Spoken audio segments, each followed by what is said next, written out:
like, nah, I got the better parlay. Argue about the spread, it's a fierce debate. But when it comes to Wildcats, they align their fate. Blitz the bookies where the knowledge reigns. Charlie and Anthony bring the heat like flames. Talking parlays, breaking down the games. Kentucky Wildcats, they beat the same drums. All right, guys, welcome back to another episode of the Blitz the Bookie podcast.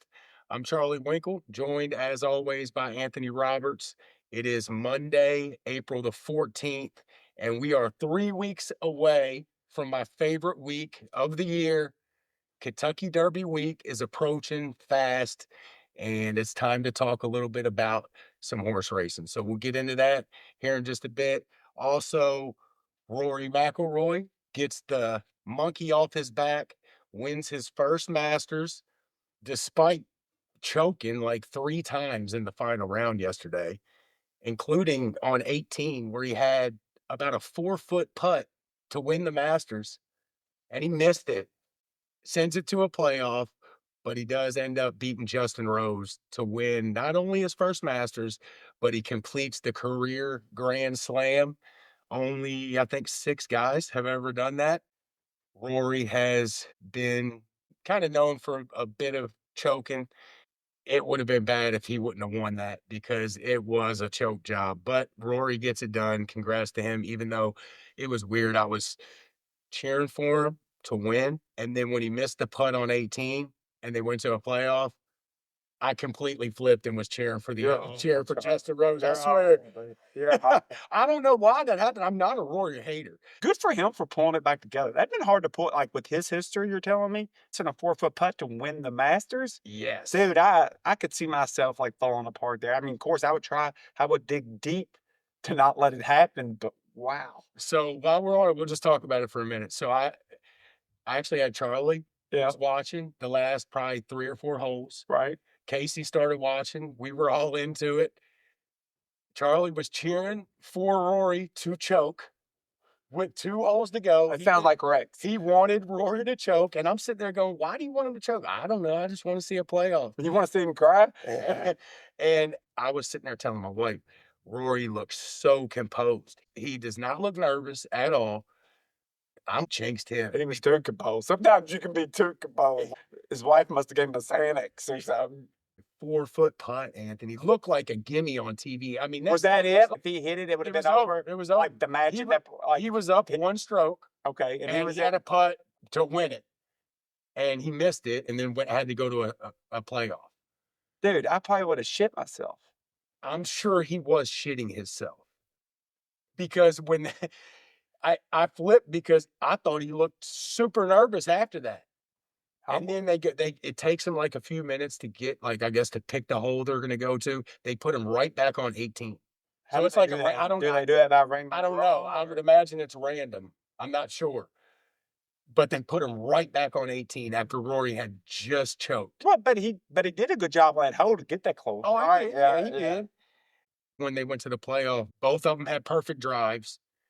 Justin Rose goes first on the second shot, puts it at like 8 feet, 10 feet or something. The second shot's the biggest shot. It is. Yeah. Just watching golf, I don't even know a lot about golf, but watching it, I can tell the second shot matters. So Justin Rose put it in there. I don't know exactly how far it was. 10 feet, maybe 12 feet. It was, yeah. I mean, it was, dude, it was a great shot. Rory comes up next and hits it like above his ball and it backspun and rolled right past his ball and landed 2 feet from the cup. And he makes the 2-footer to win the Masters. So he missed the 10-footer, right? The guy missed the 10-footer? Yes. Did he have it? Okay, so did Rory, he hit the 2-footer first or the other guy had to shoot first? No, the other guy shot first. The other guy. How nervous you think he was on the 2? The other guy was out. He was further away. So if he made his and Rory made the 2-footer, they were going to another hole. You still think Rory was nervous on the 2-footer? Absolutely. You think he was shaking? Absolutely, he was shaking. And there was a lot of emotion, man. Dude, I bet you he was shaking bad. I know it's a 2-foot putt, but you still got to hold your putter steady. Dude, when I tell you he missed a 4-footer on TV, Anthony, it looked like a 2-foot. It looked like a total gimme for especially a pro golfer, man. I could not believe he missed the first one. But he come back strong. The second shot on that playoff hole was beautiful. And Rory actually. Why is it so hard to say his name? Rory? You don't have a problem saying Rory? I just say Rory, and I say it real fast, so they don't have to worry about the R. People can't understand me anyway, so it's you're the one that usually butchers the name. I cannot say Rory. Well, my big thing with it, as long as I get the name close, I'm good. But a lot of times I just throw, if it looks right, kind of sounds right, I'm good. Well, he did have one of the, I don't know if it was one of the best shots I've ever seen, but he had a beautiful shot. I don't know what hole it was on, 12 or something. I'll show it to you.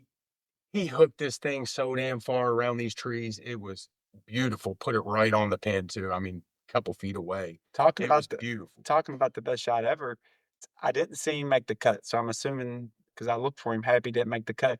But did you see his shot at the Open when the car hit the telephone thing and it went over and he had to do the shot? That might have been the greatest shot ever. Definitely up there in the greatest shots ever. Might have been the greatest shot ever. Now, Happy did not make the cut. I bet his putting game must not have been. He's always reliable driver, just his short game. So right after Rory makes that great shot on like 12 or something, next hole he puts it right in the water. There was like 3 spots throughout the final round where he hit terrible, terrible shots, but he does get it done. It was some drama there at the end. I had fun with it. I thought it was a great Masters. Masters Sunday's fun, dude. I am not a huge golf guy. I do watch it here and there on Sundays, but Masters Sunday is awesome. We came back from baseball, and I sat my ass on the couch and watched a couple hours of it there to finish. So good stuff there. I like Masters because I always feel like it's beginning of spring. Speaking of that, the Blitz boys, this is our first episode we've done when we've coming off of a tournament. We just played our first tournament, 12U. I'm going to give a shout out to the Louisville Blitz. We'll see if any of them listen. Cat. That's Cat. Louisville Blitz. First tournament of the year. Look good. What's Corey call him? Big Stick Bramlett. Yeah. Big Stick Bramlett got him his first home run. His first career home run with the Blitz. I'm happy for him. Blasted one to dead center. So shout out to Big Stick Bramlett and the Louisville Blitz. Charlie, you're glazing the Blitz, dude. Quit glazing the Blitz so much. You got to know all this terminology you learn from these kids. So cat, glazing. They taught us glazing. You know, we taught them. Well, get off his nuts. Glazing means you're bragging on somebody. So don't glaze those donuts. Yeah, we used to say get off your nuts. Yeah, that's what we told them. We said back in our day that was, get off his nuts. So they did like that. They did like that. Usually they don't like nothing we say. So they did like that. So we heard that the rest of the day. Charlie, right after the damn meeting we had, he walks over, get off my nuts.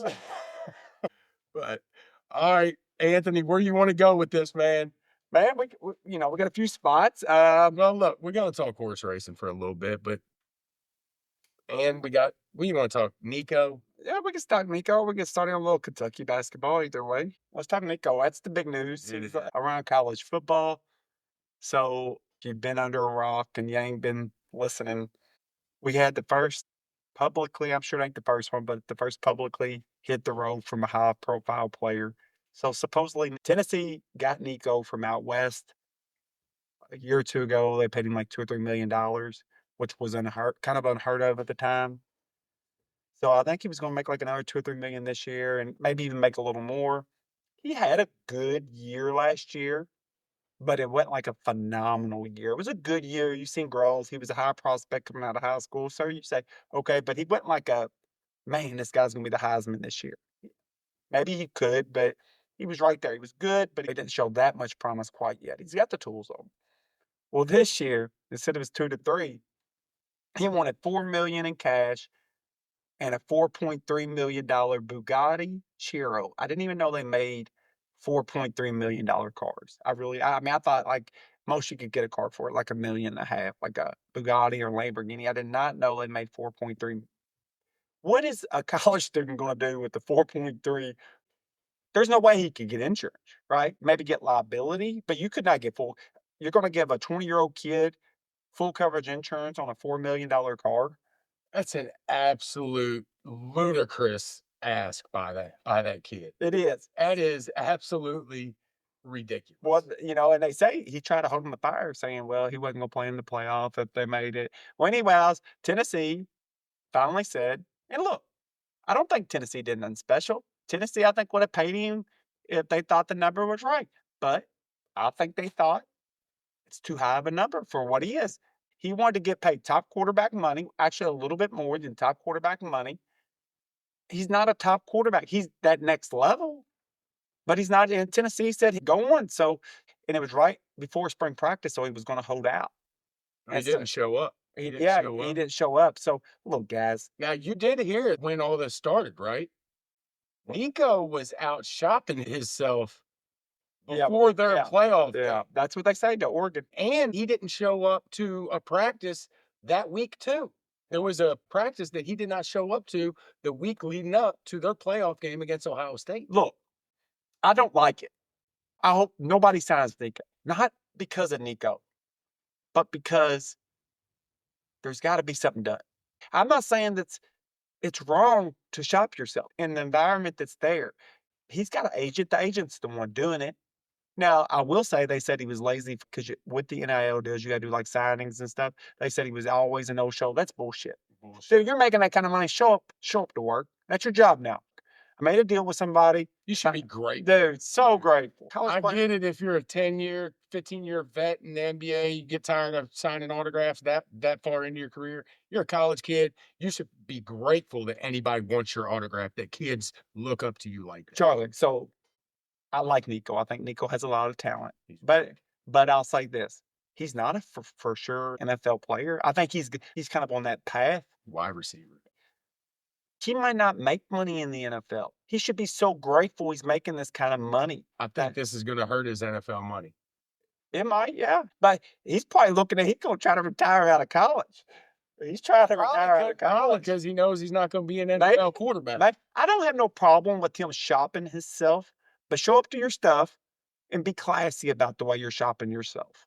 Don't wait to spring practice and hold out. Hey, here's my deal, guys. If you don't like it, let's do this early so it don't get ugly. It don't got to be that. I don't like the idea of shopping yourself. But in today's world, you're going to have agents. The teams, we've talked about it. The teams are going to try to get the best deal possible on these players. And when you think it's too much, you got to walk away. You are a GM now as a coach or whoever puts these teams. You are a GM. You got X amount of dollars. You got to spend them wisely. I don't blame the kids for going after the money. I never have. I hate it, but I never have blamed them. I get it. I would tell my son to go after the money. Y'all know, me and Charlie's argued about that enough. But the NCAA has to do something. Guys, it's getting ready just to crumble, right? If they don't do something. Well, they're going to do something. I think you're right. There has to be something done.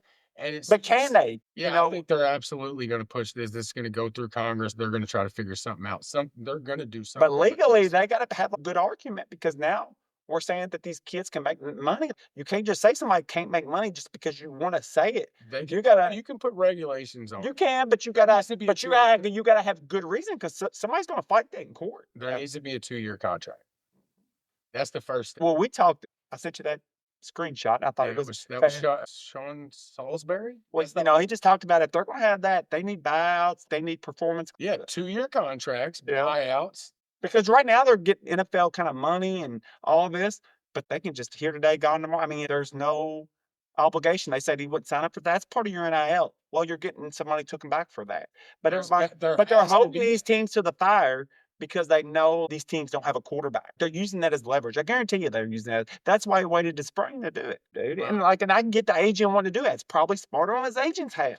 But they got to do something to stop all this because I'm telling you, we're going down the wrong hole with it. Well, a couple things. One, it seems like until something happens with Congress or some kind of process to put some regulations on this, it seems like the coaches, at least some of them, have some kind of little pact. Well, that was one. Well, that ain't the only one. It's the one we heard about. I know, but if Dan Lanning wanted him, would you have heard that? Like that's a whole nother argument. But what I'm saying is, for Lanning to tell Heupel about that, what I'm hoping is I'm with you. A lot of these major program coaches have maybe come to an agreement that, if we see dirty stuff, and you're exactly right. If he wanted him, he'd have just swooped in and got him. But maybe they do have some kind of little pact, say, hey, we see Let's fishy fight fire stuff, with fire. and Let's maybe fight they're with just fire. buddies. I don't know. Is Heupel and I don't know. Lanning buddies? I don't know. I mean, Lanning's from Georgia, and So maybe they're just buddies. But I would love for it to be this thing where the coaches are going to come together, fight fire with because fire. I don't blame, just like I don't blame the players for I don't blame the shouting and coaches stuff, either. I don't blame the No. coaches for doing exactly, and you're going to see more of this. And I also don't blame the donors when they start saying, I'm tired of giving $2 million to some kid to come to my school and suck. No doubt. Yeah. I mean, I hate to So say here's another idea that I heard. This was not my idea, so I'm not going to say it was, but I love this idea. And maybe I think this is happening in football, but this is probably happening more in basketball. When a major five school takes a player from a smaller mid-major school, what if they had to pay that school a fee to basically take their kids? I don't think he could do that legally. I mean, I like it. I like the Well, idea of it. Soccer does that. Okay. Soccer's got a But, system. Like, there's that- no contracts. There's no contracts. So, I mean, like, he's on the open market. Well, I of course like it. I would like the idea. take something and write I to like make it it. happen. I but liked it. I'm just saying I liked it. that would at least give money to the smaller schools and at least help them build off of losing Dude, at least small- where they can benefit something from this Smaller system, schools. because they're not. Smaller schools don't have a chance no more. So that's They what don't I'm have no saying. chance. What if they got a small fee? I don't know, just whatever. I'm not even going to throw a number out for the fee, but what if there was a small fee that I like it. if Alabama took a player from, let's say, I don't know, Morehead State like or it. Western Kentucky, they got to pay him. That's who's losing the worst. I love that idea. I hate it for the small schools. I hate it for the big schools that don't have a big budget. I really do. I don't care if it's Kentucky, I don't care. Because, as a small school, you've never got the big players. You've always had to get the guys left over. But you do your due diligence, you do your evaluations, and you find those diamonds in the rough. There's been coaches for years that's been really good at that. They don't only try to recruit the 5-star kid or the 4-star kid because they know they're not getting them. They go to these small schools and they count on evaluating talent. But now when you do it, guess what happens? You evaluate them, you do your job, you get the Wally Zerbiak, you get whoever it is. Now they just leave you. Does the small school even have I mean, that was the only hope it had, to be great talent evaluators, great developers of talent. I mean, it's not good for the sport. I'm telling you, it's not good. And I do think eventually, if they keep on, they will. It will take a while, but they will run the fan away with this. You cannot keep on with this. It's going to wear fans down. I guarantee you that was a good shot to Tennessee. Now they're going to have a lot of pride, and they were supposed to have a pretty good team, so they're going to have a lot of pride and get back up on their pony. But if this continuously happens to teams, people are going to get tired of it. Donors are going to get tired of it, and the money will dry up. The reason the money's there is because of the popularity of the sport. That's where I'll take up for college football. These players are making money because the sport of college football is so popular. If it became a semi-pro thing, it wouldn't be as popular. Because it's tied into the universities, because it's tied into who we are, that's what makes it so fun. That's what makes Saturday so fun. Change, though. I know, but I'm just saying, that's So why you're it's fun. still So I feel like choosing that. the team. I feel like the players are saying they're adding all this value. They're the only ones bringing the fans in. I disagree. You can take all the big stars out. Let them go to the NFL. Whoever the next best players are, that's going to be the stars of the league. I just like watching football on Saturdays and watching good competitive football. I don't got to have the very best players. If they're not there, there's the next best players. If there was an answer, they would already be working towards it. I think it's a tough I think situation. they are working towards it. Yeah. They can't just be sitting on their hands. Well, I did hear Joe Klatt. He's a big podcaster, YouTuber guy, college football. He did kind of call the NCAA out and say, Are y'all just sitting back and not doing Well, nothing? they can't be. Well, the NCAA is They have no leverage. known to be very, But I do feel not like make great decisions. I do feel like Maybe they are. I know NCAA gets a lot of shit, and probably rightfully so. But I do feel like they kind of warned us all about this. Like, they kept telling us this wasn't going to work. This wasn't going to work. And they got it. I almost feel like they telling everybody, you made your bed, lie in it. They have no leverage right now because schools are threatening them. They need to get all of this in control. I know that. I think the product hasn't changed. I do disagree on that. I don't think it's going to ruin the sport. I'm I sorry, really don't. but I do think it is absolutely out of hand, and something has to be done. They have to put regulations on this. Until they do that, To these me, coaches got to keep doing what Heupel did and telling these guys to kick rocks because for one, the main thing it's going to do is Heupel pays him, and then guess what? The rest of his good players on his team are going to do. They're going to ask for more money too. well, this is the thing. His top receiver is going to ask for more money. His top defensive lineman. Oh, every other quarterback across the country. Yeah. Oh, I'm just talking about on his team. Yeah. Yeah, it's going to change. And what happens if he don't produce and he ain't no good? That could easily happen. There'll be a lot in his own locker room. Yeah. He's going to have guys going, huh? Oh, $8 million man. I can get a little raise. I'm gonna go try to get a raise too. It's the sad part, Charlie. I hope, and it's nothing against the kid. It really isn't, because I don't like kind of how he's going about it, but he's got an agent that's telling him what to do probably, and he's probably close to getting what he wanted. They probably thought it was too much. It's probably his dad. Yeah, it might be, but I'll tell you this: going forward with it, I just don't know where it stops and where it ends. Because Charlie, this is the part about it that I don't like. I hope nobody signs him. Nothing against the kid, but I hope nobody signs him. Somebody's going to. Oh, they'll sign him. There's no doubt in my mind somebody's going. But I hope they don't, and maybe I hope that they won't. Everybody kind of blackball him, and I would hate that for the kid. But he's already made up money. I don't feel sorry for him. But somebody will step up and sign him, because everybody wants to be good. I definitely think it hurts his value a little bit, but I'll be interested to see. I think there's some beef going on with their family and the agent. Yeah. This headline, I hate it, but the market value, is that the market value for him? I'd have to look into it more. Is Tennessee just pissed because they think it's more? Will somebody else pay it? I don't think they will, but if somebody else pays it, was he wrong for doing it? They're not giving it to him because he's not worth it. I agree with that. But just say if somebody else gives it to him, then that was a smart move by the kid. I would argue that it's not, because I think that's going to hurt his NFL stock. But I don't even think it's going to cost him money in the. I don't even think he's close to the NFL right now, dude. To be an NFL quarterback, dude, you got to be the top of the top. To be a first-round quarterback, dude, some years there ain't even like maybe one first-round quarterback. It's hard. Kids probably thinking I'm gonna make the money while I'm in college. Hell with the NFL. What he thinks is that he's the top quarterback in the country. That's why he's asking for $4 million. He thinks he's a lot better than he is. I didn't want to stay in that Tennessee system. Exactly. Yeah, why would you not? Yeah. I mean, Heupel's got a great system. You don't think that dude can quarterback help you friendly, get to the damn NFL? It don't make no sense to me. Money hungry. I've heard this kid was money hungry from the very beginning. Yeah. I think he went to Tennessee because they were the highest bid. So I would even go back to Tennessee and say, I hear you now, Tennessee, and I like you walking away from him. But I think I remember reading where they did somebody dirty for him and went and bought him. So if I learned this in business, I learned this in business.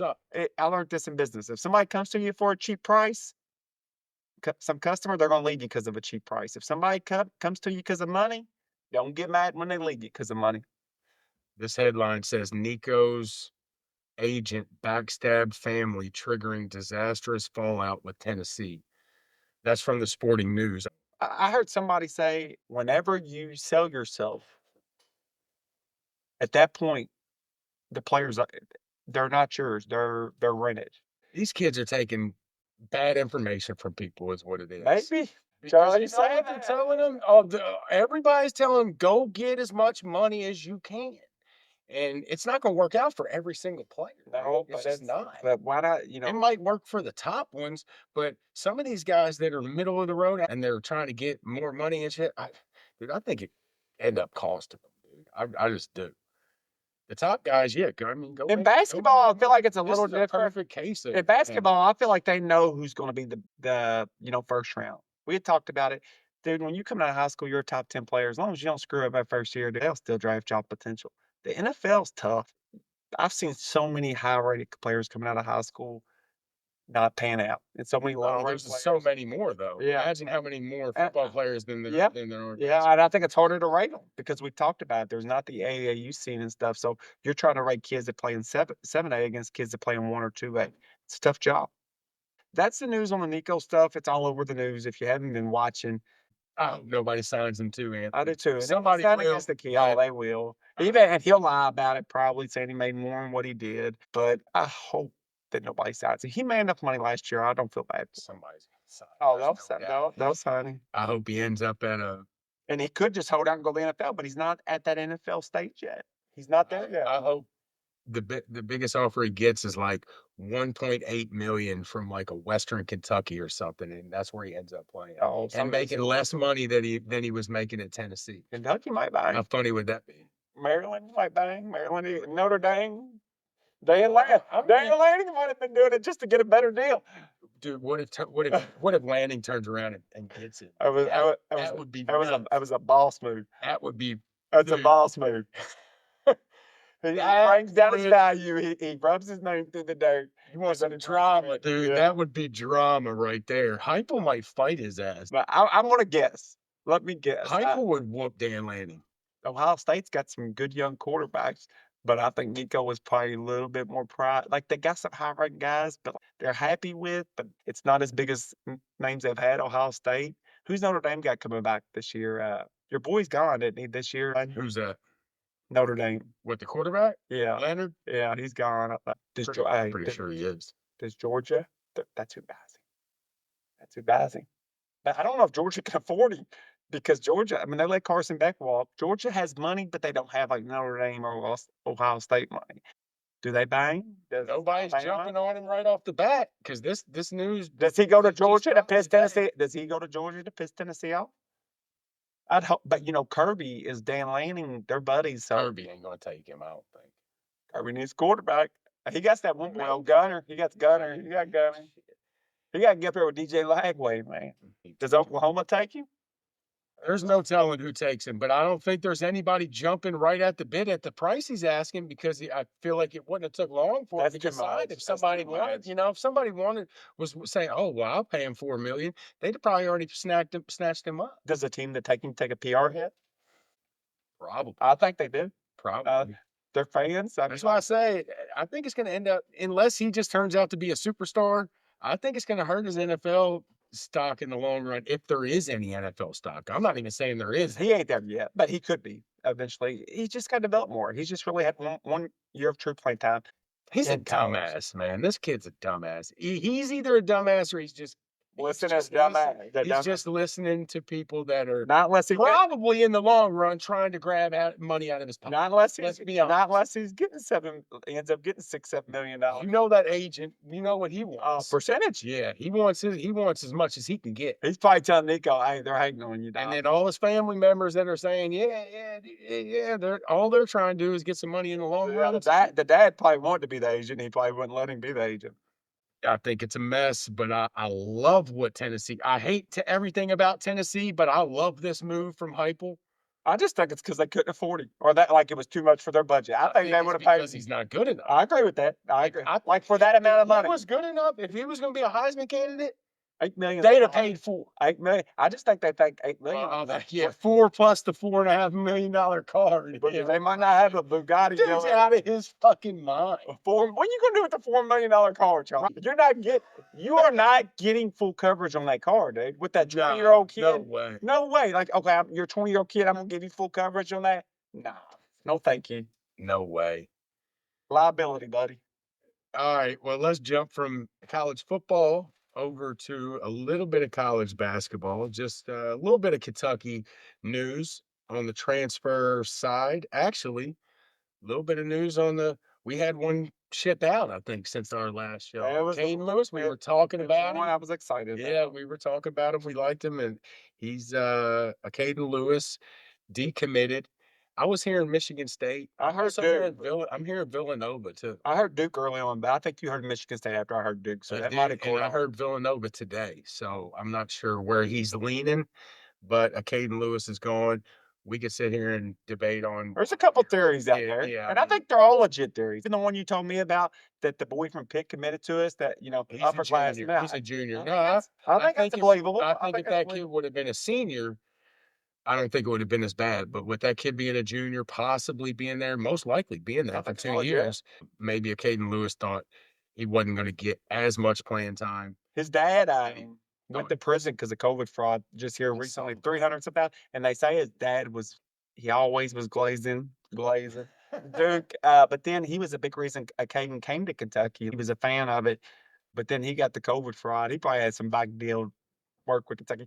My theory on it, I think your theory is a good theory. I really do. Another theory is that, I told you I was excited because he jumped up so many spots. He went from like 60 something to top 20. That's a big jump in recruiting rankings over a couple months. My thinking is maybe they signed him for X. And then when he jumped 40 something spots, he thought his agent told him we're worth Y. And Kentucky just decided it's not a good business move for us. We offered you 700,000 and now you're wanting 1.5. It's nothing against you, Caden. We think you're a good player. It's just not a good business move. And I think the schools have the right to do that. I mean, that's what they got to do, really, Charlie. They got to make good business decisions. You're a GM now. Or is that player worth that much money for you? So we talked about some coaches get a little discount because of their system or whatever, but I still believe it comes down to the dollars. Even for the coaches, it comes down to dollars. They got a payroll of X amount, and they got to build their team to the best of their ability within that payroll. So maybe when he jumped up the rankings like that, the price of poker went up, and Mark Pope said, "Look, I like you, Katie. I think you're going to be a nice player." It didn't seem like no bad breakup. It seems like they both had good words to say. Just it might be business, or it might be like you say that it might be the diet, or it might be the playing time thing, or maybe it's a combination of all. Yeah, it could be a little bit of all of them. Yeah. There's no telling. But that's pretty wild. You're starting to learn new things with the NIL. And this is all I would tell people. I keep up with college sports a lot. I've read a lot about the NIL. I've thought about it a lot. Just, you got to get used to it, guys. You can't get your feelings hurt. I would until they change things. Like players are going to leave, they're going to come. There's money involved. You just got to trust your coach that he's going to put you together the best team possible. If they let one walk, you just got to think to yourself, they thought that was too much for that player. So it is what it is. I don't like it, but that's where we are right now until things get changed. Just don't get your feelings hurt. When one leaves, they probably got a plan for another one if it's a good coach. So I trust Coach Pope. So, it is what it is. It's an ugly time, but it's just nothing to get your feelings hurt about. Did you say we picked up another transfer, Charlie? Or we're in the top two for what's his name, Wilkerson? No, we haven't got him yet. Or I think we're in the final two for him. Yeah, that kid's from, I think, Jacksonville State. Pretty good shooter. They're saying he's one of the top guards, I guess, available.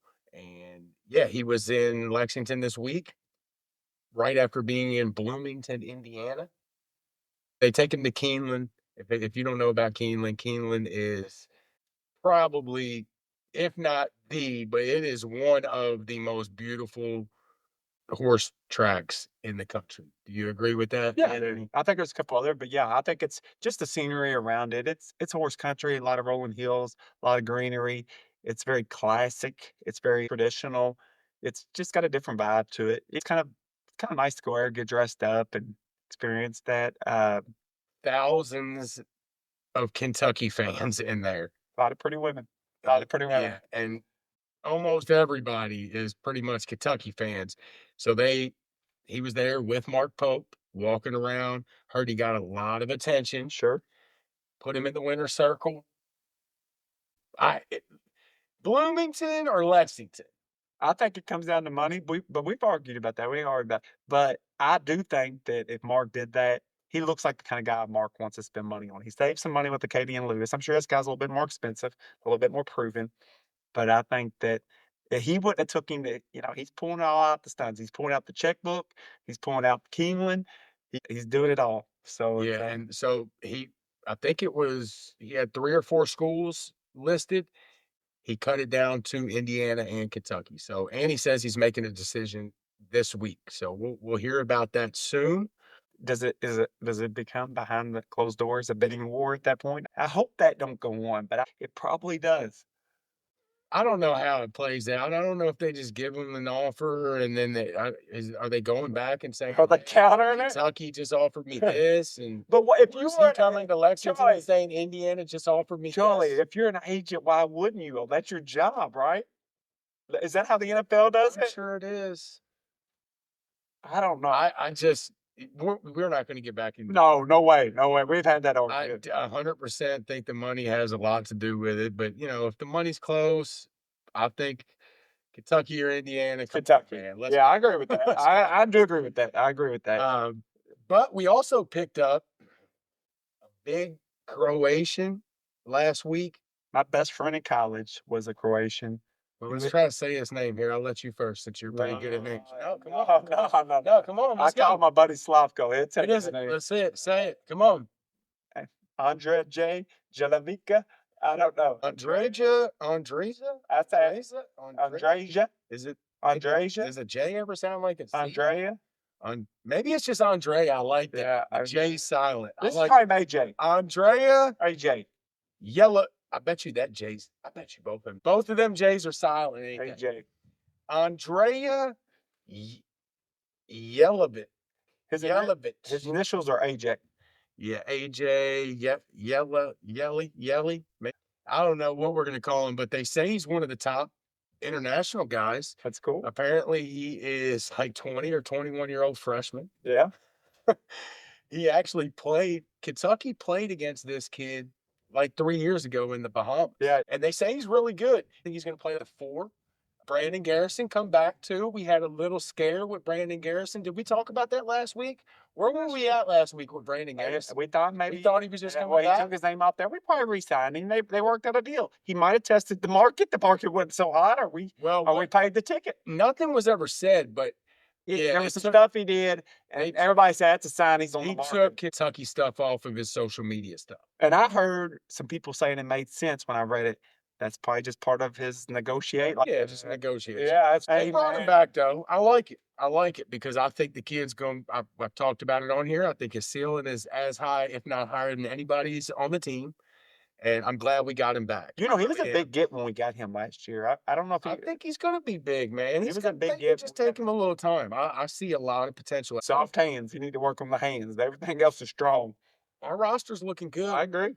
So from what I'm seeing right now, we are ranked 3rd in the transfer portal. Yeah, they had this ranking out too. They had the high school players, then they got the transfer portal rankings. They got a combo too. They do. Yes, they do. We were in the top 5 in that already. But I've seen one that was I've seen a few that aren't legit though. Because one was NIL spending, and Louisville didn't even make the top 10, and another school didn't. Louisville's been up there like far spending. Louisville spent money, and another guy pointed that out. You know how it is on the internet. Not everything you see on there you can believe. So, but there is a one with 2 on it. Well, try to keep an eye on it. So. This list I'm looking at is 24/7 Sports. It has Michigan number 1, Louisville 2, Kentucky 3, but it says that we have 4 commits. So, how many transfers we got? We got the Croatian guy. We got the Love kid, Diabate. I think we do got one more. So this is just transfers. Yeah. So it's got Michigan 1, Louisville 2, Kentucky 3. Yeah. It's got us. They got some kind of point system. It says Michigan 36.61 points. Louisville's at 35.5, and we're at 35.09. I'm anxious to see going forward because I could see it both ways.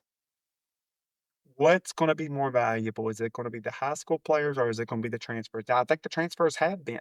Now, the high school players might have come back with Duke's class, but COVID kids are gone. You're not getting into the 5th, 6th year players no more. As you're trying to build your team and spend your money, are you better off with the transfers? Or are you better off with the star freshmen? Maybe it's a combination of both. I think it depends on how many stars there are as freshmen. You know what I'm saying? There were so many more players in college basketball because you had literally an extra year or 2 worth of players in the pool. There was a lot of talent out there. Now, it's going to become only 4 true years of players. Before, you had about 6 years of players. So COVID year's never going nowhere. We talked about that. Yeah, it's going to be around forever. It is. Just one more year. Let me tell you a true story before we move forward, real quick. I was in college, business school, U of L. Guy, good friend of mine in college. His name was Slavko. Probably U of L's best tennis player they'd had. He broke a lot of records for him. He was from Croatia. He was like 6'8". Cool as hell. High-level tennis player. First, he wasn't going to go to college. Then he went to Jacksonville State. He transferred to U of L. Didn't like it there. And he had a lot of big offers, but he waited too late. So he had to go to Jacksonville State because he was just going to go pro. Anyway, he comes to Louisville, wins all kinds of stuff in the Big East. Dude, he'd be outside business school right before class smoking a cigarette, man.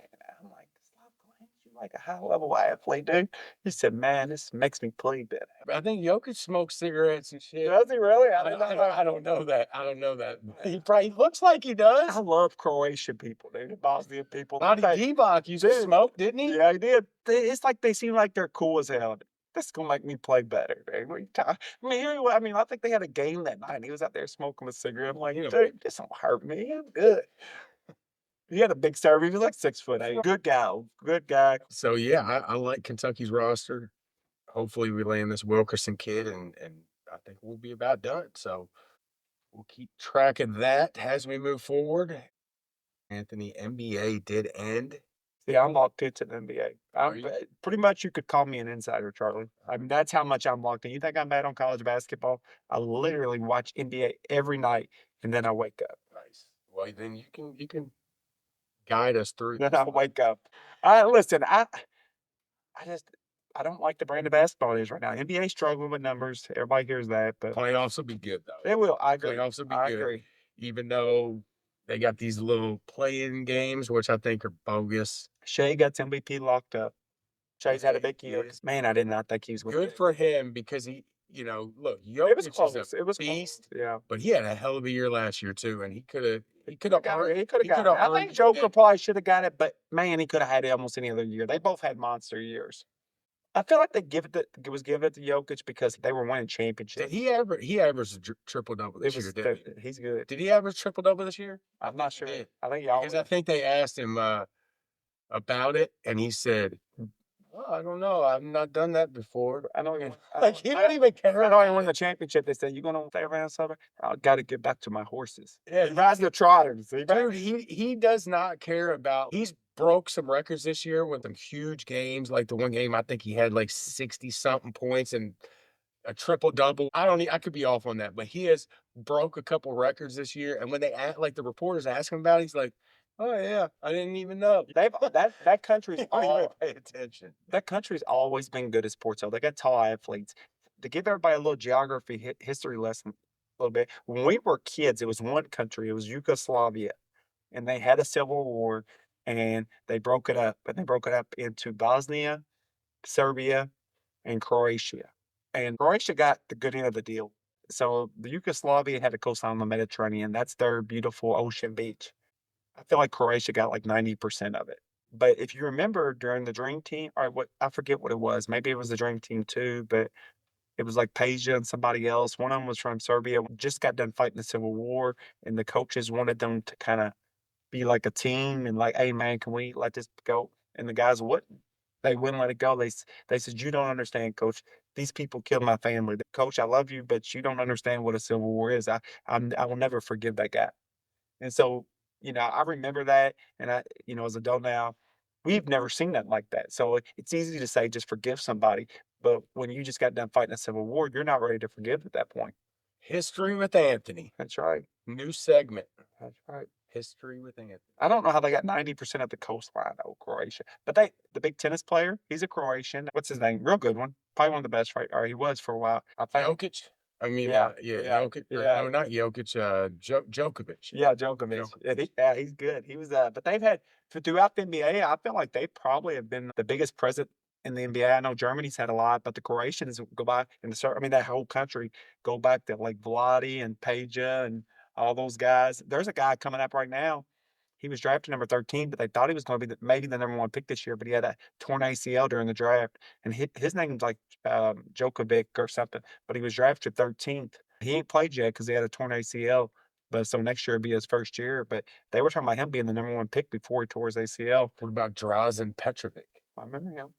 He was on track to be a superstar. Yeah, he was. I mean, he already was kind of a superstar, but man, that dude. Go back and watch some highlights of Petrovic, man. Yeah. He was a killer, dude. They're tall. They're tall people. They're athletic. Petrovic was like a swing guy, guard. Like he was like a 3. Genetic. He wasn't no big They're guy. good at He tennis. was, Petrovic, one of my favorites. They've had a lot of good ones. They had a little point guard. I forget his name here recently. So they've had a lot. So yeah, NBA, we got a couple play-in games tomorrow and Wednesday. I think there's 2 tomorrow, 2 on Wednesday. Looks like the Golden State Warriors are in the play-in game, and they're playing the Dallas Mavericks. Ain't nobody gonna beat OKC. They got rid of Luka, and they still, I guess you could technically say they made the playoffs, even though I think this is bullshit. But surprised to see Dallas there.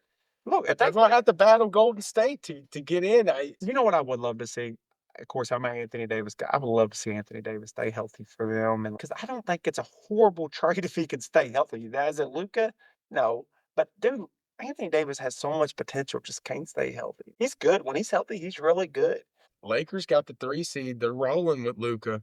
They are. I did That's say Luca that. and LeBron. Luca and LeBron. That's tough to handle. I said it wasn't going to make a difference. I do think it made a difference, but I still don't think they're winning at all. OKC's gonna be tough to beat. Oh, Boston's pretty good. Cleveland's good. I hope OKC wins it. I'll be cheering for them. But look, we got Houston in the 2 spot. Little Reed Shepherd action right there. We got the Nuggets at number 4. Jamal Murray still doing his thing. Then you got the Clippers. I think they're the old men of the league. They got Kawhi, and don't they got Paul George? I don't even think he can stay healthy. So on FanDuel, the odds to win the NBA championship has the Thunder plus $1.80, Boston plus $1.90, jumps all the way down to Cleveland plus $5, and the Lakers are plus $16. But I'd take the Lakers right The- there, even though I don't think they're going to win I it. think it's a decent bet. Yeah, I get Hell that. yeah. Yeah, I get that. Hell yeah. Cleveland might be a decent bet at 5-1. I know it sounds crazy, but No, Cleveland's been good all dude, year. OKC's the bet at plus $1.80. Maybe Boston is. Everybody talks about how great Boston is. The Cleveland only had 18 losses. You talk about Oklahoma City only had Yeah. 14, but Cleveland only had 18. OKC and Boston, they're plus $1.75 for that matchup. That's pretty crazy for that specific matchup. That's way too low. Then it jumps up to plus $4 for Cleveland, Oklahoma, and then Boston and LA plus 11. Boston and Golden State plus 15. So play-in games, Golden State, Dallas, Memphis, and Sacramento in the West, and Orlando is playing the Heat. Got some guys on the Heat too. I think Bam's still on there. Tyler Hero. They'll be playing Orlando, and then the Hawks and the Bulls. So the winner of the East will end up playing the Celtics and the Cavs, and the winner in the West will end up Oklahoma City and Houston. Man, I wish the Lakers would have been the 2 seed, so could have possibly been a Dallas. I don't know how that works. Maybe Dallas would be locked into the 8 because of their record, but it'd be cool to see Dallas and the Lakers in the playoffs, man. I remember as a kid watching the NBA. Of course, you always remember Michael Jordan. That was my era. And, they really marketed him good, and rightfully so. He was great. Be like Mike song, and Space Jam, that and Bigger in Life, and he was bigger in life. He was a killer. He was good. They marketed him big, and he was big. No Jamal Mashburn. He's good. Jamal's good. But one of the things I remember about the NBA growing up is when they would come down the court, they'd have that little sound on the thing. Dun, dun, dun, dun, dun, dun, dun, dun, dun, dun, dun, Oh, they still play that. at the NBA games? Yeah, Yeah, I'm glad they do. I'm glad they do. They play that and everything. I think they play that. That's a baseball During the game. game? Do they do that during the game like they used to? That's cool. Yeah, they still do that. I like it. I like it. I always liked the music at the beginning when we were kids. And then you had Marv Albert calling the games. He was the best. Oh, Marv. What He he was like a the voice, pedophile? he was the voice of the NBA. Yeah, he He got in was. some trouble there for a while, but he made a comeback. I don't know if he's still doing it or not. He might still be calling the NBA. I have no I clue. like it, dude. Marv Albert was the voice of the NBA in the 90s. It was fun to watch back then. It was awesome. I mean, you The had Bulls. of course you had Jordan, but I was a Mashburn fan, so I kind of like the Heat. And the Heat, I know I've talked about this, but the Heat and the Knicks played for like 3 straight years in the playoffs, I remember and that was some of the best Morning and Ewing, George boys. basketball. Yeah, and you had Oakley and who else did they have? I know we've talked about this. They had Ewing, Oakley, and they had another Mark guy. Jackson, No, they had another guy that wanted to fight all the time. It was Oakley. Coleman? Oakley and Coleman. no. Damn it, I'm drawing a blank. But yeah, they fought every year. So I always think of those matchups, the Knicks and the Heat. Man, the Chicago, NBA Utah. Yeah, Chicago battled a bunch of different teams. Utah, that was 97, 98. They did it for like 3 years. That they did that. Two, yeah, 97 and 98, I believe. Then you had the Rockets. They won it when Jordan left. They got 2 when Jordan was out of the game. So that means the King's second best ever. Okay, you had Barkley in there, man. The NBA in the 90s was Then they had stars. I think that's what better. I really think maybe not with the older players because I do think there's some established stars. I don't know if it's because of NIL or what's going on, but I don't feel like the NBA with their younger players has the star power. I'm collecting cards now, and it's like a lot of these young names, they're not even a lot of them are household names. So I don't know if they're losing that star power. Because they're kind of setting out or just doing this. Do they not build up a name for themselves, kind of a brand for themselves? I don't know. I'm sure they're still really good, but The league has went downhill. too much shooting. Big time. No, not enough dunking. I'm telling you, I seen it during college basketball. It's funner to watch that physical dunking brand of basketball. It just is. It's the defensive, just physical, take it to the rim. Too much shooting makes the game boring. I've heard all the Jordan and LeBron debates. I know we've all heard them. But I heard something that I thought was very telling that I never really thought about. Mm-hmm. When Michael Jordan was in the NBA was on a big-time incline. I agree. Ever since LeBron has been in the league for 20-something years. Too selfish, man. Too selfish. The league has steadily declined. Look, that's kind of crazy. it is, but I'm not saying it's all LeBron's fault, but I'm gonna take up for Artest. I'm not an Artest guy. Let me say that. Matter of fact, I don't like Artest, but I heard him say something that I think's true. The NBA changed their rules. I remember when the NBA was trying to take the game globally. They've really made a big push with that. Those players weren't as athletic enough to play in that era of basketball. You had to be really strong and really athletic. They changed the rules to let the European player be able to play. Artest said it. and I kind look of who agree the with best players in the league are now. Yeah. They're all foreigners. Yeah. Even Shea, he's from Canada. It ain't for me. Luka. But it's just Giannis. it's just a soft brand of basketball anymore. It's not about being physical. I think they let them play zone now. I mean, They don't. okay, good. They No, don't. they let them, but they don't play it. Yeah, that's a pussy way to play basketball. That's because you can't play defense, dude. Man up. Yeah, they don't. You're a pro. You should have to man up. I don't think they actually do it. Yeah. So who you got? OKC. Playoff settings? OKC, Boston. That will be a tough matchup. I'm gonna go with my boy Shea over the dude boy Tatum. Man, chalky. I hate to take the same exact matchup. I'm chalky. I don't see Cleveland doing it, man. Boston's got the experience. Even though I've always liked the Celtics, I liked them kind of when I was a kid. I was never had a favorite team. I was just more of a players guy.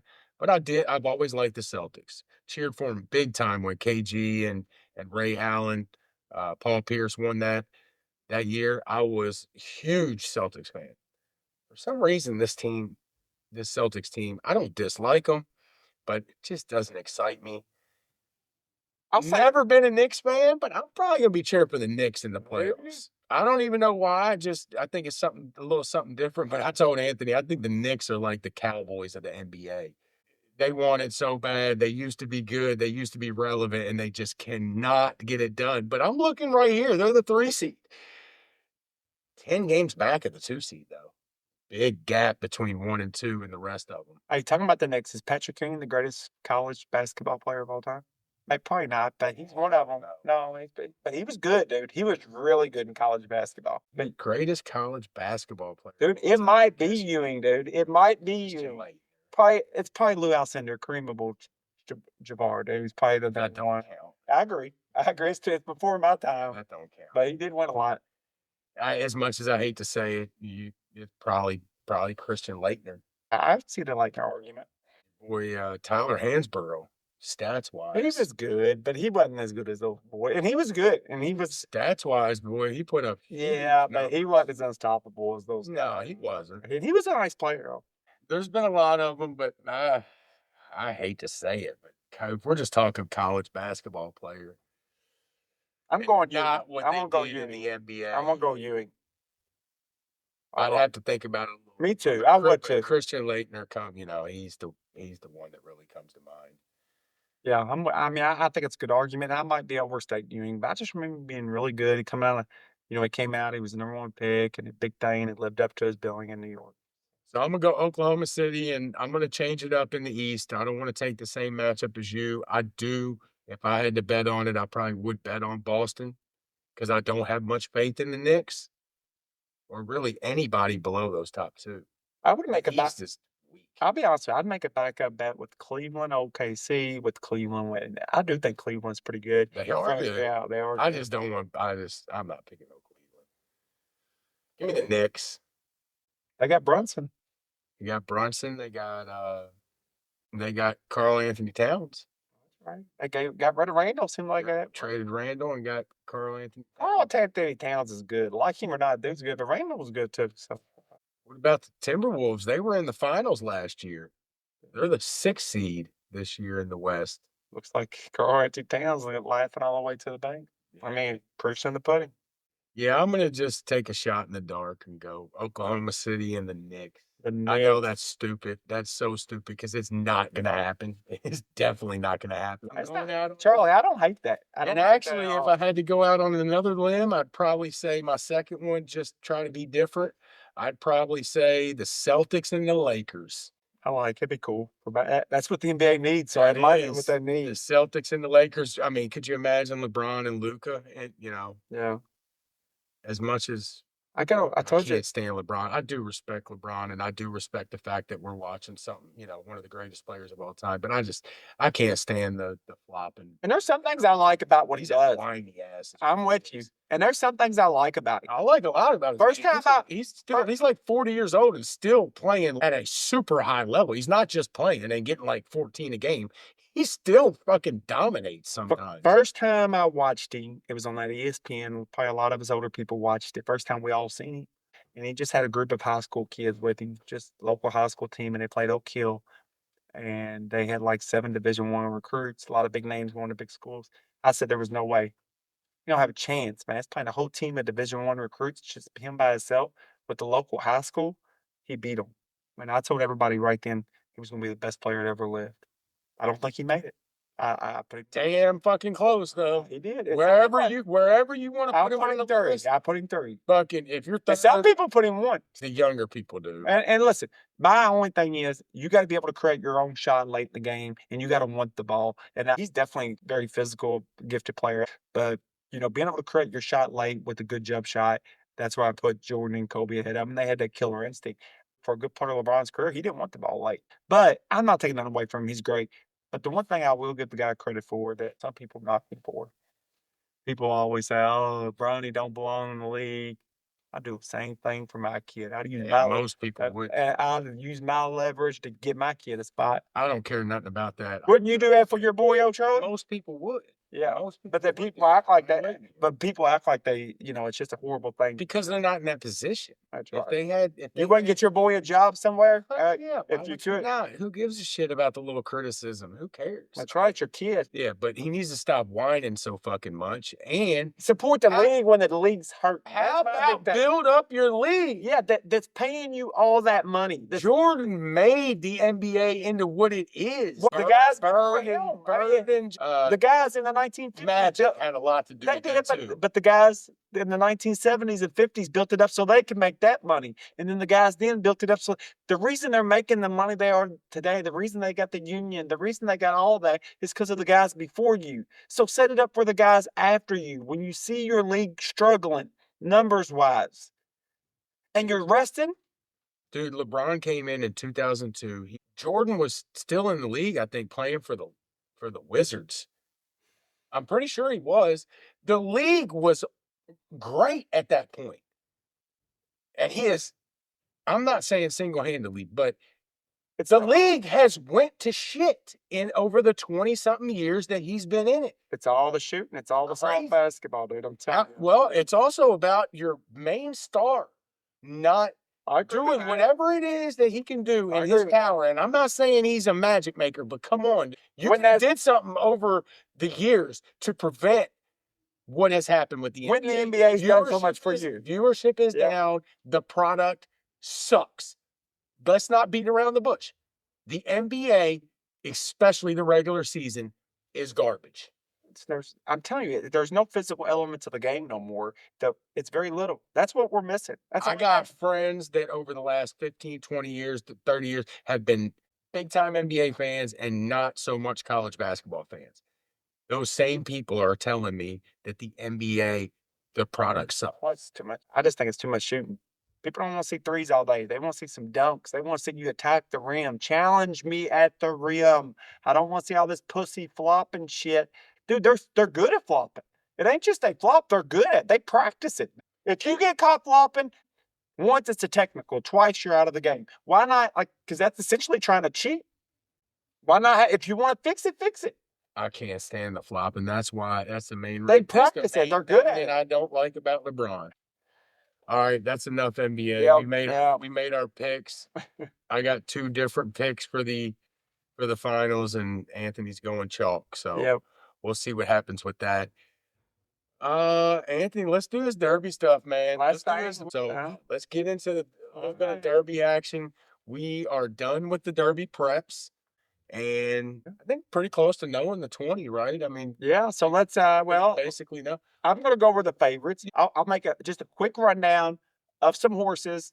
So who's the favorite right now? Journalism's the favorite. Okay. He's undefeated, right? 3 for 3. Is he 3 for 3 or I'm not? not sure. I know. He's out of curling. Curling was a champion.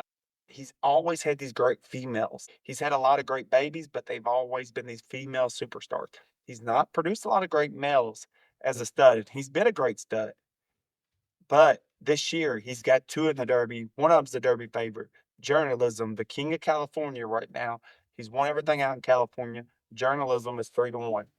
He's not undefeated. He lost his first race. Came in third in his very first race. A lot of them He do at the is first race, though. 4 for 4 since then Yeah. with 2 grade 2s and a grade 1. And he's y'all don't know, dominated. Grade 1 is the biggest races. Grade 2 is the next step. Grade 3, but grade 1, 2, and 3 are all huge races. And so he's already got 3 graded wins He's the king of California. handily. For people that don't know, like, there's different circuits around the country.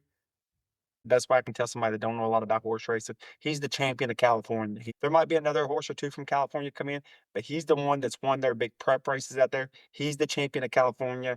He's probably still bred in Kentucky and brought and took out the California Guaranteed. because almost all the good horses are bred in Kentucky. So not all of them, but I'd say 90-something%.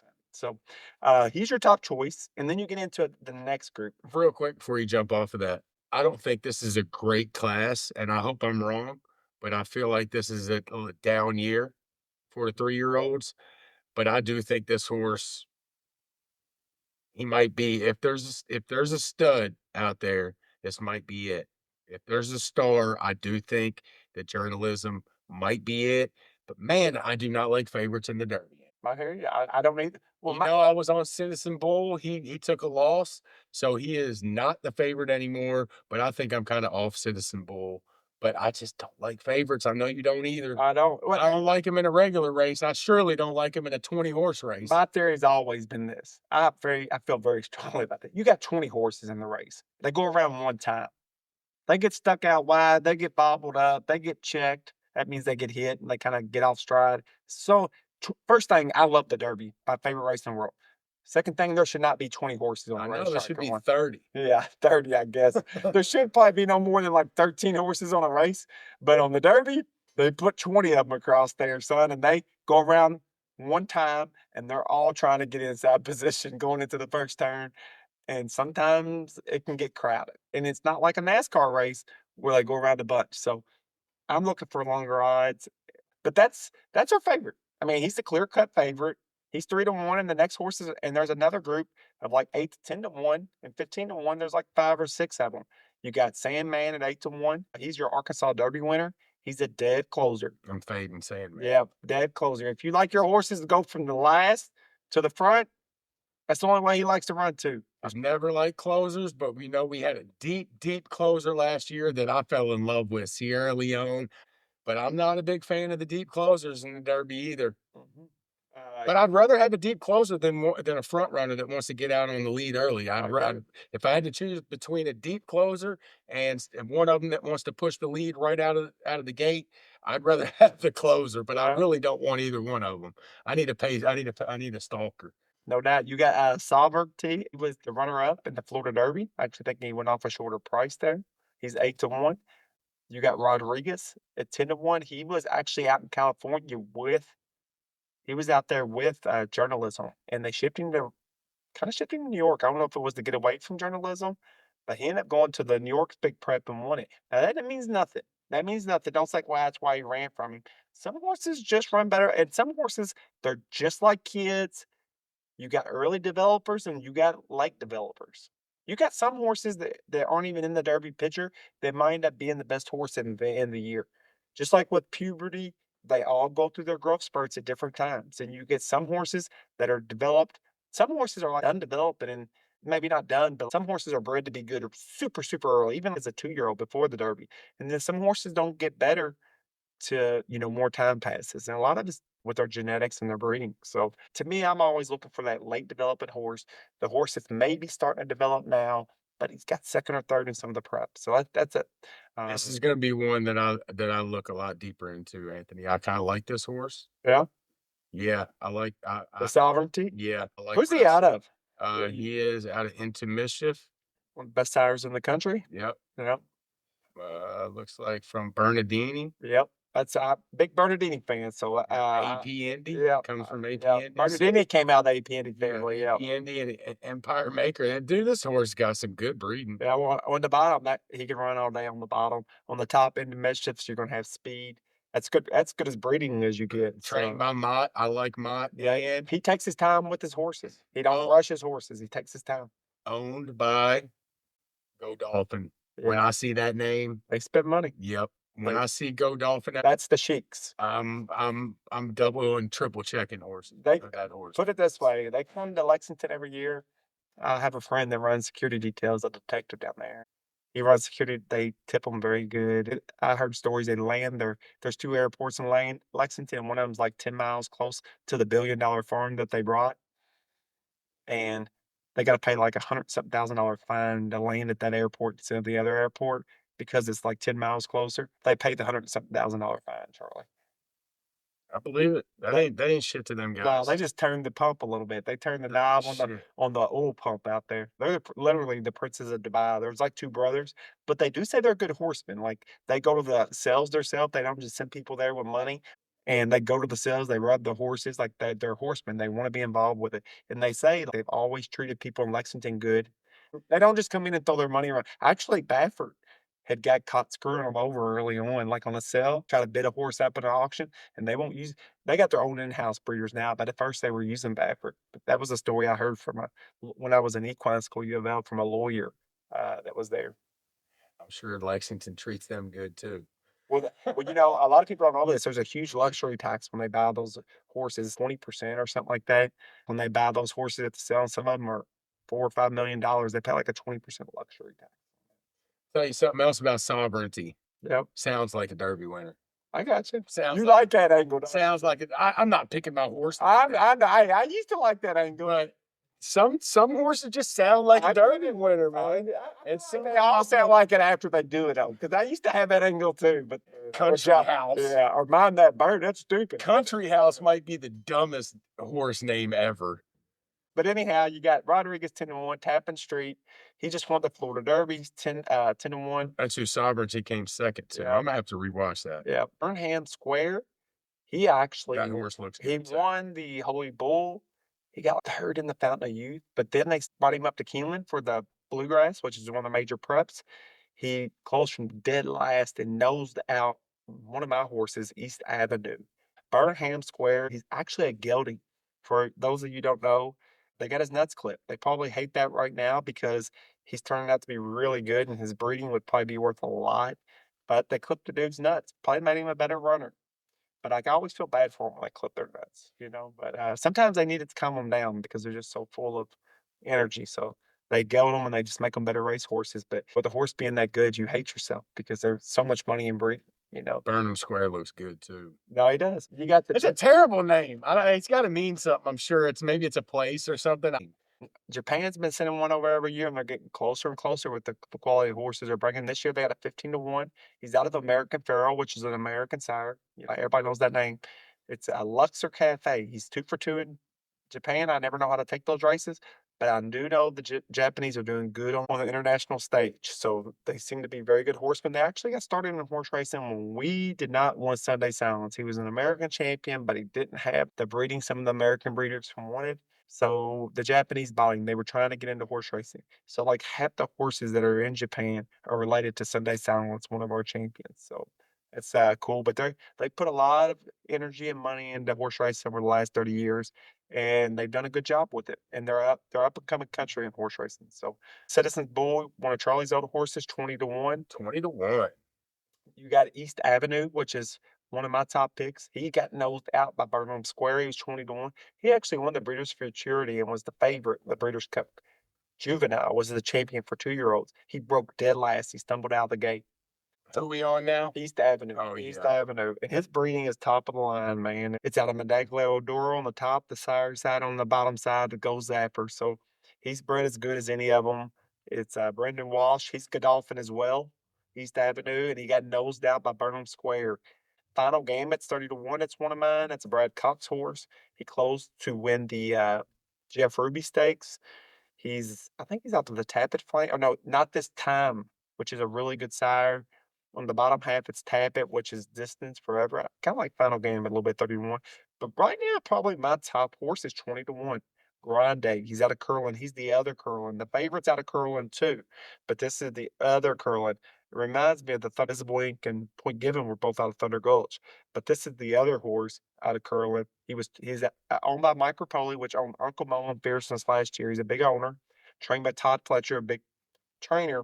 But he was 2 for 2 of maiden and allowance, but he ran the wood to try to get in the Derby. He got second to Rodriguez, but closed and went wide. But that was only his third race, and he was still green. I think he's your late developer. As long as he gets a decent post, that probably will be my pick because I like his eyes. I like his breeding. I like that it looks like he's still green, still got some upside to him. And, man, it looks like he's got a lot of talent. Mike Rapoli throws money around all over the place. A lot of people don't like the guy. He's good for do horse like racing. the guy. I like him. I know he's a New York guy, but I like him. And if y'all probably heard us mention him, he's the guy that throws the money around to Rick Pitino. Yeah. He's likes the track. He's Rick's guy. Rick calls him whenever he needs some money. He's So the vitamin water guy. Sold that to Coke, I think it was. yep, big time money. What I like about it is he kept Fierceness. So Fierceness, in my opinion, was the best horse in the country last year. Did a lot to prove it, but he kept him in racing. Most of those guys retire him and send him to stud. The money's in breed. Some of them horses can demand $500,000 a pop, and breeding seasons for 3 months, and they can go twice a day. 500, and that's no guaranteed, baby. That's just a guaranteed amount. So you better bring fertility drugs for your females. $500,000 a pop, Charlie, twice a day, son. He's got the best job in the world, don't he? Mm-hmm. I'm gonna get your take on this because I mentioned when I see Go Dolphin Yeah. that it draws my eye. Yeah. There's 3 other that I can think of right here off the top of my head, ownership groups. Juddmonte. Windstar. Yeah. Always makes me double check the horse. Gary and Mary West. Yep. Good owners. And I'm gonna tell you, Mike Rapoli's in there now, man. When I see Rapoli's name, I'm always double and triple checking before I scoot past that horse, man.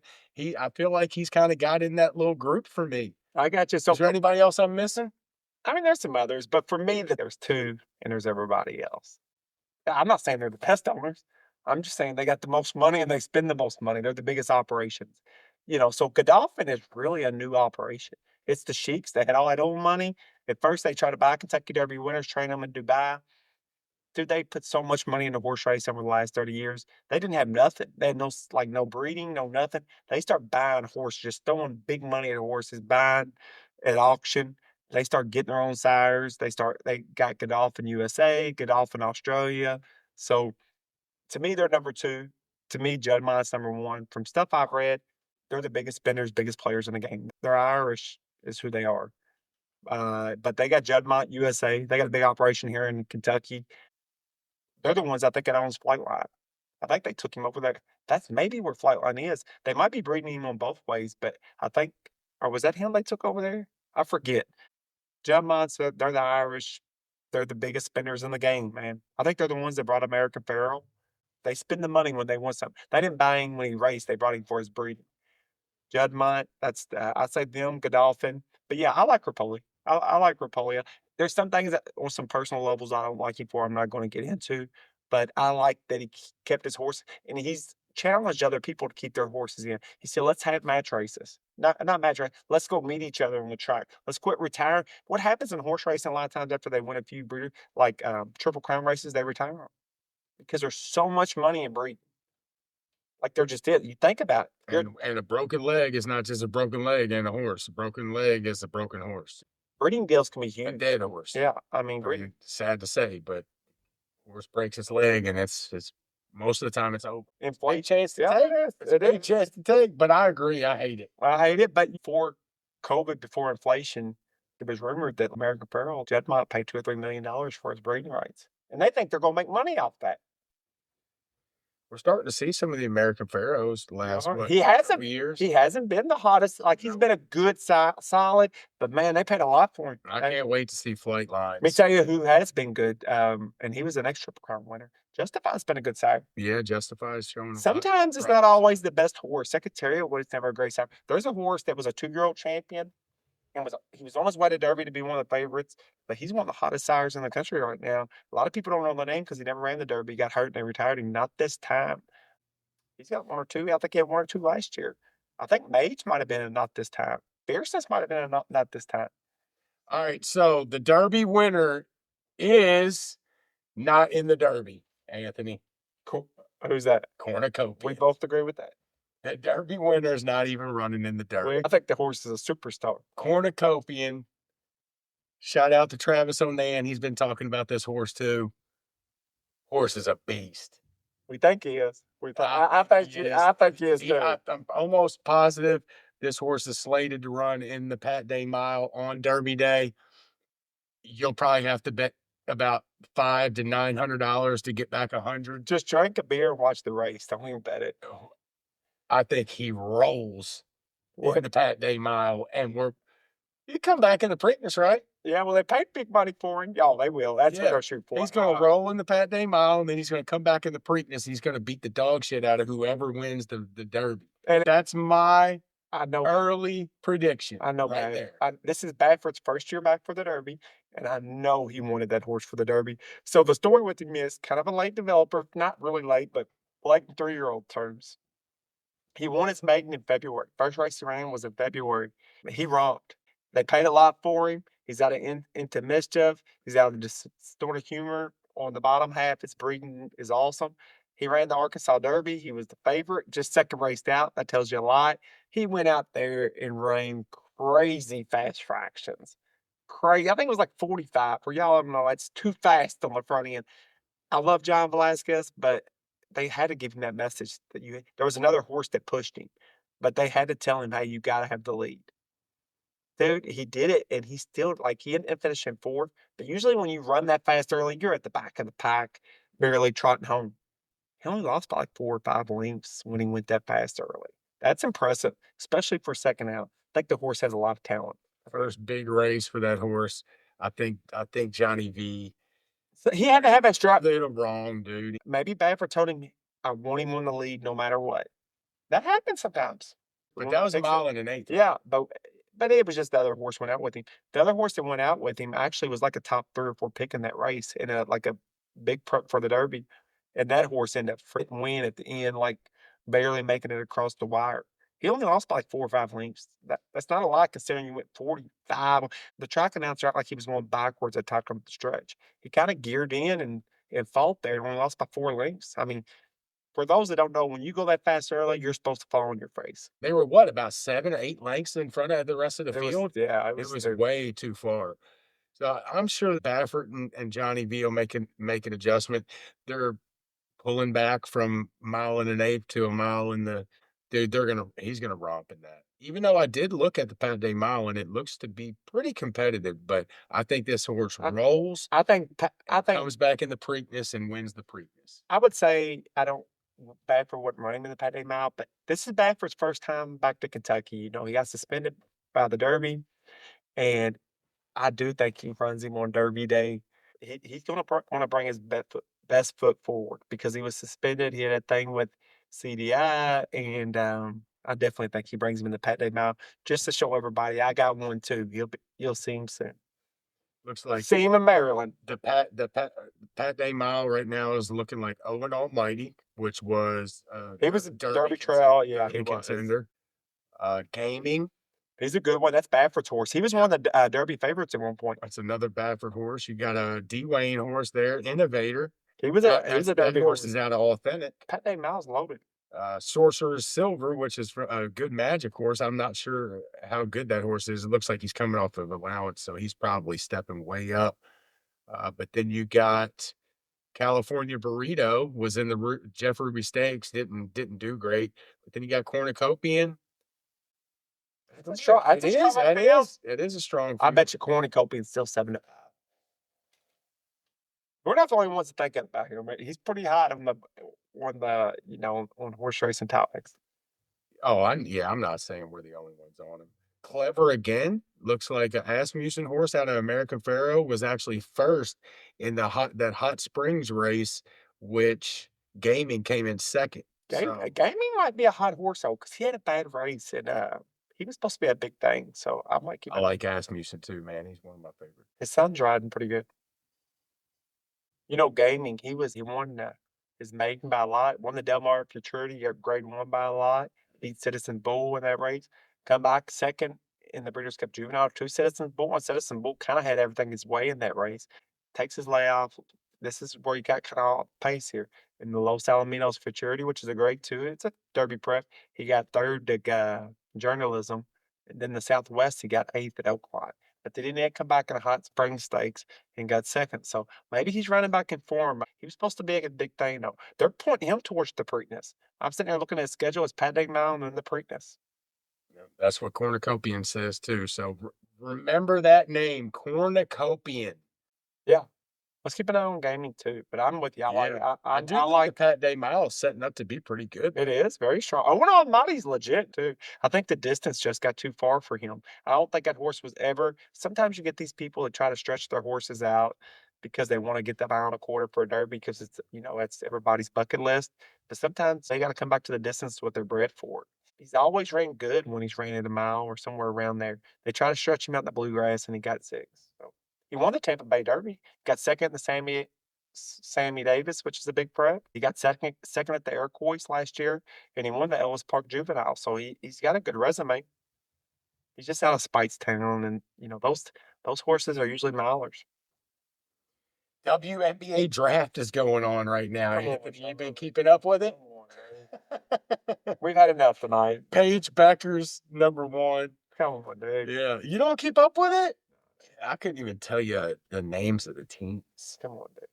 Chicago Sky. We don't need stuff that bad.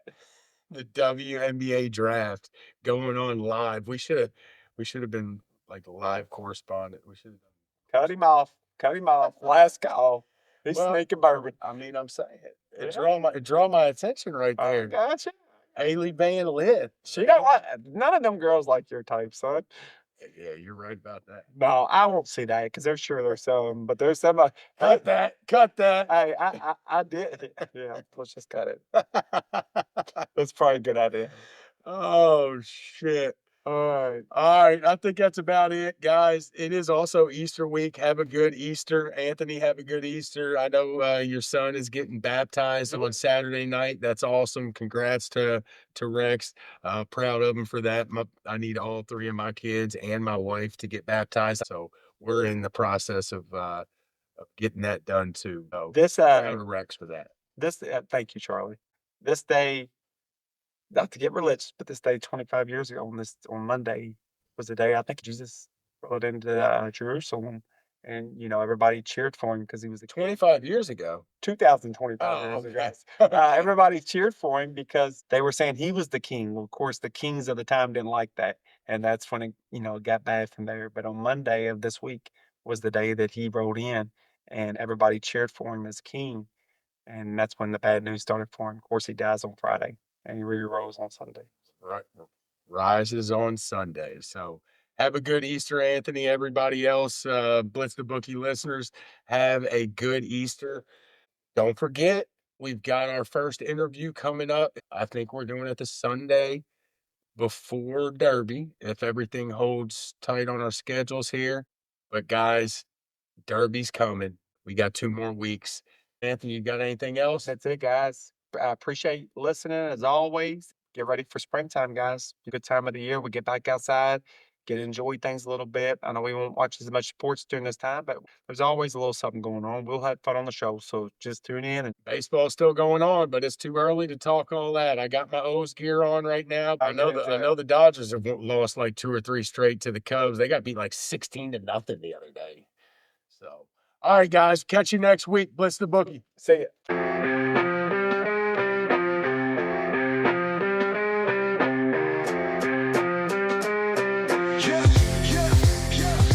Charlie got the mic, he's dropping facts all day. Anthony's like, nah, I got the better parlay.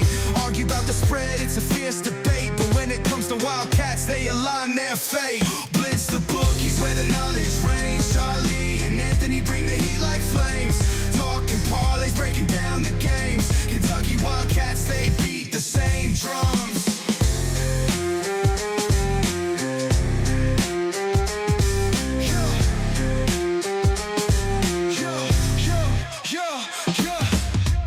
Late nights, hustle deals on the line. Charlie Scats, he's gonna make you shine. Anthony's heart where the numbers combine. Put your cash down, ride the incline. Blitz the bookies where the knowledge reigns. Charlie and Anthony bring the heat like flames. Talking parlays, breaking down the games. Kentucky Wildcats, they beat the same drums.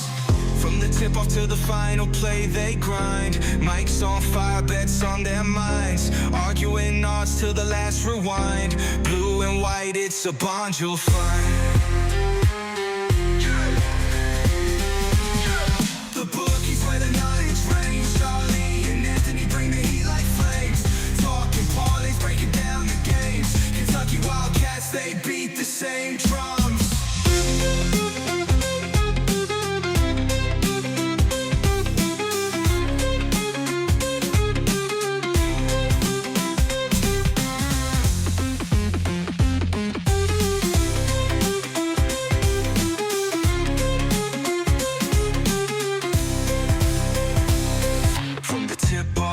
To the final play, they grind. Mics on fire, bets on their minds. Arguing odds till the last rewind. Blue and white, it's a bond you'll find. Bond you'll find. Blitz the bookies where the knowledge reigns. Charlie and Anthony bring the heat like flames. Talking parlays, breaking down the games. Kentucky Wildcats, they beat the same drum.